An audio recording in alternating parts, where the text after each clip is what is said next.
Hello friends, कैसे हैं आप सभी। उम्मीद करूँगा आप सभी बेहतर होंगे। दोस्तों, जैसा कि आपको पता है कि बिहार शिक्षक नियोजन का छठा चरण चल रहा है और जिसकी डेडलाइन 31 अगस्त तक आप सभी को स्कूल में भेजने की और आपको नियोजन पत्र देने की है। लेकिन दोस्तों, इस बीच हमारे सामने कई सारे मुसीबतें, कई सारे हर्डल्स हैं, चैलेंजेस हैं जिनको हम सभी को मिलकर लड़ना होगा। दोस्तों, इस बहाली के पीछे कुछ ऐसे असामाजिक तत्व पीछे लग गए हैं जिनका एक ही मतलब है, सिर्फ और सिर्फ बहाली को फंसाना, लटकाना और स्टे लगवाना, जिससे कि बिहार के लाखों अभ्यर्थियों के जीवन के साथ खिलवाड़ किया जा सके और उनको शिक्षक बनने से वंचित किया जा सके। दोस्तों, यहाँ पे कुछ ऐसे मैंने केसेस लिखे हैं जिनका सिर्फ और सिर्फ एक ही मोटिव है, एक ही उद्देश्य है कि इस बहाली पे स्टे लगाया जाए और कुछ भी नहीं है, जिसमें से कई सारे केसेस मैंने यहाँ पे लिखे हुए हैं। दोस्तों, जैसा कि आपको पता होगा कि जैसा कि आपने देखा होगा कि कुछ दिन पहले सचिवालय ने इस बात को स्पष्ट कर दिया कि दिसंबर सीटेट को हम इस नियोजन में शामिल नहीं करेंगे और इस बात का अंदाजा सभी अभ्यर्थियों को पहले से ही था, क्योंकि ये बहाली पुरानी थी, इसका शेड्यूल पुराना था, इसकी विज्ञप्ति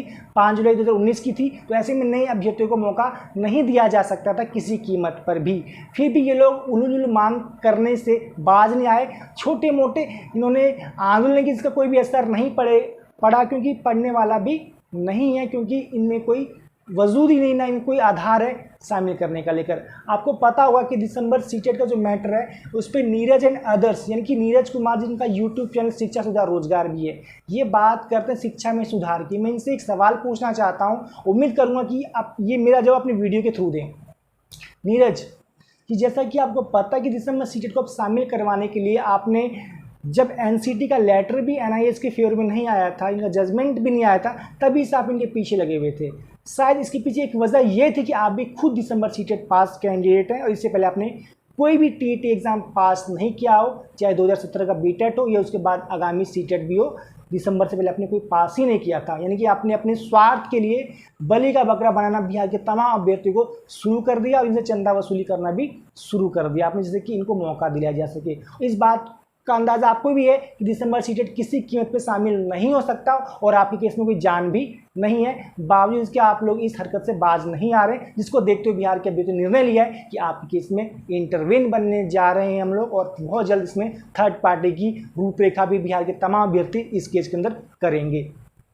दोस्तों, दिसंबर सीटेट का जो नेतृत्व नीरज एंड अदर्स में वो अभ्यर्थी सामने आ रहे हैं जो कि एनआईएस डीएलएड से दिसंबर सीटेट पास हैं, चाहे वो रेगुलर कैंडिडेट्स हों, एनआईएस कैंडिडेट हों या फिर डीएलएड कैंडिडेट्स हों। तो दोस्तों, इनका मंसूबा एक ही इस बहाली को रोका जाए और इनका एक ही मोटो काम करता है कि मेरा नहीं तो किसी का नहीं, यानी कि अगर मेरी नौकरी नहीं तो मैं किसी का होने भी नहीं दूंगा। उनसे पूछना चाहता हूँ कि नौकरी आप अपने घर से दोगे क्या, या नौकरी बच्चे आपके घर से मांग रहे हैं? ये नौकरी बिहार सरकार की है और इन बच्चों की मेहनत की बदौलत ये नौकरी निकली है बिहार सरकार के अंदर। उन्होंने आंदोलन किया, धरना प्रदर्शन किया, तब जाके बहाली खुली थी। उसमें आप लोग दूर दूर तक नहीं दिखते थे। आज न जाने बरसाती मेंढक की तरह टर करने आगे आ जाते हैं कि हम लोग को भी शामिल किया जाए और नहीं तो हम बहाली पे स्टे लगवा देंगे। जैसा कि आपने देखा था कि कुछ दिन पहले नीरज कुमार ने वीडियो शेयर किया था फेसबुक और यूट्यूब और व्हाट्सएप ग्रुप में। उन्होंने इस बात को खुलेआम चैलेंज किया था कि हम इस बहाली पे स्टे लगवा देंगे 20 दिन के अंदर। हालांकि इनकी वकील कृतिका रानी हैं जिन्होंने इस केस को डील कर रही हैं, साथ इनके और भी लॉयर्स हैं जिसके नाम भी खुलासा हम आगामी कुछ दिन के अंदर करने वाले हैं। तो दोस्तों, इस केस में हम लोग इंटरवेन करने जा रहे हैं। जैसे कि आपको पता होगा कि बहुत से सक्रिय साथी इस केस में इंटरवेन करने की प्लानिंग कर रहे हैं और बहुत जल्द इस केस में इंटरवेन दिसंबर सीटेट के मैटर में किया जाएगा, जिससे कि ये कोर्ट को जो झूठी दलीलें देंगे उसको खंडन किया जा सके, कोर्ट को बरगलाने से बचाया जा सके, साथ ही इनकी बातों को मुंह तोड़ जवाब कोर्ट के अंदर दिया जा सके, क्योंकि इनके पास कोई तथ्य नहीं है इस बात को रखने के लिए कि दिसंबर सीटेट को शामिल किया जाए। फिर भी हम इस चीज़ को हल्की में ना लेते हुए इस केस में इंटरवेन करने जा रहे हैं। दोस्तों, अगला मैटर है बीएड और डीएलएड का। इसमें रीट और पीआईएल राहुल शर्मा जो करने जा रहे हैं। दोस्तों, इनसे मैं एक बात कह देना चाहता हूं कि उस समय तक आप कहां थे जब बहाली पे स्टे लगा हुआ था लगभग 5-6 महीने से। उसमें आपको ये बात याद नहीं आई कि प्राथमिकता हटानी है, कोर्ट में जाना है, और अचानक बहाली शुरू होती है तो आप बरसाती मेंढक की तरह सामने आ जाते हैं कि भाई प्राथमिकता भी हटानी है। कि उस वक्त तो आपके सामने चीज़ नहीं थी कि आप, अब ये बात आपके सामने आ रही है, क्योंकि आपका मतलब प्राथमिकता से नहीं है, आपका मतलब ही वही है जो दिसंबर सीटेट का मतलब है, यानी कि आपका मतलब भी इस बहाली पे स्टे लगवाना है, उस बहाली को फंसाना है। जैसे कि आप ग्रुपों में लिखते हैं और अभ्यर्थी इस बात को कहते हैं कि जब तक प्राथमिकता नहीं हटेगी हम बहाली पे स्टे लगवा देंगे। तो उनसे पूछना चाहता हूँ कि आप लोग का जो मनसूबा, आप लोग क्या चाहते हैं कि बिहार के अभ्यर्थी को रोजगार ना मिले? बेवजह आप इस मुद्दे को तूल देते हैं और चंदा उगाई का काम शुरू करते हैं, तो इससे कुछ होने वाला भी नहीं है। और इस मैटर में जहाँ तक मेरी जानकारी है, इस पे DLED अभ्यर्थी बहुत जोर शोरों से तैयारी कर रहे हैं और बहुत जल्द इस केस में इंटरवेन करेंगे, जिससे कि वो भी अपनी बातों कोर्ट में रख सकें और बहाली पे स्टे होने से इसको बचाया जा सके, क्योंकि इस बहाली पे स्टे होने किसी कीमत पर नहीं दिया जाएगा, चाहे इसलिए जो भी कुछ करना क्यों ना पड़े। या एक बात मैं कह देना चाहता हूँ तमाम बिहार के DLED साथी से कि आप भी इस केस में इंटरवेन कीजिए और अपनी बात को कोर्ट में रखिए और बहाली को स्टे होने से बचाइए, और कोर्ट का फैसला जो भी होगा BEd और DED इश्यू पे वो सबको मंजूर होगा। लेकिन स्टे की जहाँ तक बात है तो इस पे DLED साथी सक्रिय हो जाएं और बहुत जल्द इस केस में इंटरवेन कर जाएं प्राथमिकता वाले केस के अंदर। अगला यहाँ पे है BTET CTET, इसका नेतृत्व अमित सानंद अदर्स कर रहे हैं। दोस्तों उनसे एक बात कह देना चाहता हूँ कि BTET प्राथमिकता की बात जो आप कर रहे हैं, आपने बात जब आंदोलन शुरू हुआ था या जब वैकेंसी नहीं आई थी उसमें आपने क्यों नहीं किया था? जब 2012 की नियमावली की तहत बहाली हो रही है जिसमें BTET CTET दोनों को बराबर दिखाया गया, तो अब जाके आपकी आंखें खुलती कि BTET को प्राथमिकता भी मिलनी चाहिए। उस समय जबकि बहाली अंतिम चरण में है और सब कुछ यहाँ पे बस 2 महीने के बाद सबको नियोजन पत्र मिलना है, तो आपको ये नहीं पता कि इस मुद्दे को आप तूल लेके न जाने कितने लाखों सीट अभ्यर्थियों के जो बिहार के उनकी ज़िंदगी के साथ खिलवाड़ करने जा रहे हैं। हालांकि आपने ये केस पहले भी किया था, BTET प्राथमिकता का आपका केस तो हो गया खारिज पटना हाई कोर्ट के अंदर, लेकिन बावजूद आपने उसे सबक ना लेते हुए और इस केस को दोबारा करने जा रहे हैं BTET प्राथमिकता को। तो उनसे एक बात मैं कह देना चाहता हूँ कि आप ऐसा करके कुछ नहीं कर रहे हैं, बस अपना एक चरित्र सबके सामने ला रहे हैं कि आप कितने स्वार्थी हैं और कितने स्वार्थ में लीन व्यक्ति हैं जो कि लाखों अभ्यर्थियों के जीवन के खिलवाड़ करने जा रहे हैं। तो इस मैटर में जो CTET अभ्यर्थी हैं BTET CTET इश्यू पे, इस पे आप लोग इंटरवेन कीजिएगा। हालांकि मुझे लगता है इस केस में कोई जान नहीं है और ये पहली सुनवाई में हो जाएगा रिजेक्ट, यह केस एक्सेप्ट ही नहीं होगा, और एक्सेप्ट हो भी गया तो इस केस में CTET अभ्यर्थी अपनी नज़र बनाए रहे कि इसमें इंटरवेन आप लोग जरूर करें। दोस्तों अगला यहाँ पे एक केस जो मेरे को सामने सुनने में आ रहा है वो 2011 का वरीयता केस जो जगदीश प्रसाद सिंह के द्वारा किया गया है। अब मेन बात यहाँ पे आती है कि जिन्होंने 2011 में TT पास किया, क्या वो ज़्यादा ही इंटेलिजेंट अभ्यर्थी थे? क्या उनके पास मतलब प्रकांड बुद्धि थे? ऐसी उनके पास बुद्धि थी जो कि विद्वान लोगों के पास भी नहीं थी, इसलिए उनको वरीयता दे दी जाए। किस बात को वरीयता दी जाए? ये आपको जो कि 2011 में TT पास करते हैं BTET, बाकी जो बाद में पास करते हैं BTET या CTET, उनके पास कोई टैलेंट नाम की चीज़ नहीं है। मतलब कुछ भी मांग सरकार से कर दो, नहीं तो कोर्ट से कर दो। तो इस केस को भी हम लोग को नेगलेक्ट नहीं करना चाहिए। हालांकि इस केस में कुछ जान नहीं है कि वरीयता नहीं दी जा सकती किसी कीमत पे, क्योंकि यहाँ पे आर्टिकल 14 अनुच्छेद 14 का सरासर उल्लंघन होगा। तो यहाँ पे इनका केस में कोई जान नहीं है, लेकिन बावजूद के जो 2011 के कुछ अभ्यर्थी ऐसा करने की सोच रहे हैं उनसे बात कह देना चाहता हूँ, भैया अपनी हरकतों से बाज आ जाओ, नौकरी ले लो। क्योंकि आप 2011 से अभी तक यही करते करते रह के नौकरी तो आप ले नहीं पाए और शायद ले भी नहीं पाओगे। तो बजाय इससे बेहतर होगा कि नौकरी पे ध्यान दो, नौकरी ले लो। इन सब में कुछ नहीं रखा वरीयता की मांग करने में। समझदार को सारा काफ़ी है, कुछ लोग आपकी नज़रों में पहले से मौजूद है। मैं किन के बारे में बात कहने वाला हूँ।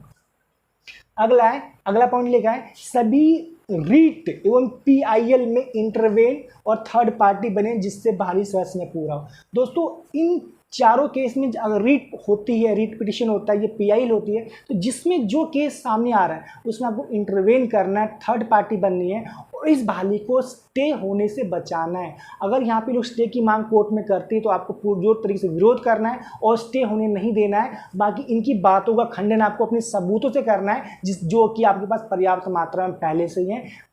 यानी कि मैं आपको एक बात कह दूं तो इन सब केस में कोई जान ही नहीं है, बावजूद इसके आप सभी को इसमें सीरियसली इंटरवेन करना है, क्योंकि ये सारे केस आपकी ज़िंदगी से जुड़े हुए हैं, आपके भविष्य से जुड़े हुए हैं, जो कि आपके नियोजन को प्रभावित कर सकते हैं और कुछ महीने टाल भी सकते हैं। इनमें से कोई भी केस अगर 1% के लिए स्टे की मांग में सफल हो जाता है तो यहाँ पर लाखों अभ्यर्थियों के मंसूबों पर, सपनों पर पानी फिर जाएगा। तो इसलिए इस केस को आप लोग सीरियसली लीजिएगा और इंटरवेन करने की पूरी कोशिश कीजिएगा। अगला है सरकार पर लगातार दबाव बनाना, सभी नियोजन इकाई एवं DEO DPO सचिवालय पर दबाव बनाना और 31 अगस्त तक हर हाल में नियोजन पत्र या फिर बहाली पूरी करवाना। दोस्तों हम सभी को चुप नहीं बैठना, सभी अभ्यर्थियों को हमें हर नियोजन इकाई पे दबाव बनाने, DEO DPO DM या फिर सचिवालय स्तर पे भी ये बात रखनी है कि रंजीत सर के सामने, RK महाजन सर के सामने कि सर बहाली का शेड्यूल इस बार किसी कीमत पे आगे ना बढ़ाया जाए, क्योंकि इस बार हमें हर हाल में 31 अगस्त तक ही नियोजन पत्र चाहिए और इसे हर हाल में हम लोग लेंगे, क्योंकि आपने 1.5 साल से बस एक ही काम किया है, शेड्यूल बढ़ाया है और कुछ नहीं किया। अब हम ये चीज़ और बर्दाश्त नहीं होगी।